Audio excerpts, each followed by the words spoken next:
প্রিয় দর্শক, আসসালামু আলাইকুম। আশা করি আপনার সকলে আল্লাহর রহমতে অনেক ভালো আছেন। তো বন্ধুরা, আমি আজকে আপনাদের মাঝে কিন্তু আরও একটি মহা ঔষধি গাছ নিয়ে হাজির হয়েছি। তো বন্ধুরা, আপনারা কারা ঔষধি গাছগুলো সেবন করবেন?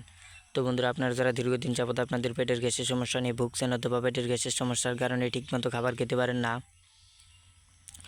খাবার খেতে গেলেই কিন্তু বন্ধুরা আপনাদের বমি চলে আসে অথবা আপনাদের খাবারের রুচি অনেকটাই কমে গিয়েছে, আপনাদের খেতে মন চায় না এবং আপনাদের হজম শক্তি আগের থেকে অনেক কমে গিয়েছে। তো বন্ধুরা, আপনারা যারা এই সকল সমস্যার সম্মুখীন হয়েছেন তাদের জন্য আজকের এই মহা ঔষধি গাছটি। তো বন্ধুরা, আপনারা যদি ঔষধি গাছের শিকড়গুলো কবিরাজি নিয়মে টানা 7 দিন সেবন করতে পারেন, তাহলে কিন্তু আপনাদের পেটের গ্যাসের সমস্যা সম্পূর্ণভাবে ভালো হয়ে যাবে। আপনারা কিন্তু ঠিকমতো খাবার খেতে পারবেন, খাবারের মধ্যে কিন্তু আপনাদের অনেক রুচি এসে যাবে এবং আপনাদের হজম শক্তিকে কিন্তু আগের থেকে তুলনায় অনেক বাড়িয়ে তুলবে। তো বন্ধুরা, আপনারা এই ঔষধি গাছগুলো কিন্তু রাস্তাঘাট, পতিতক্ষেত্র অথবা বন জঙ্গলের আশেপাশে পেয়ে যাবেন।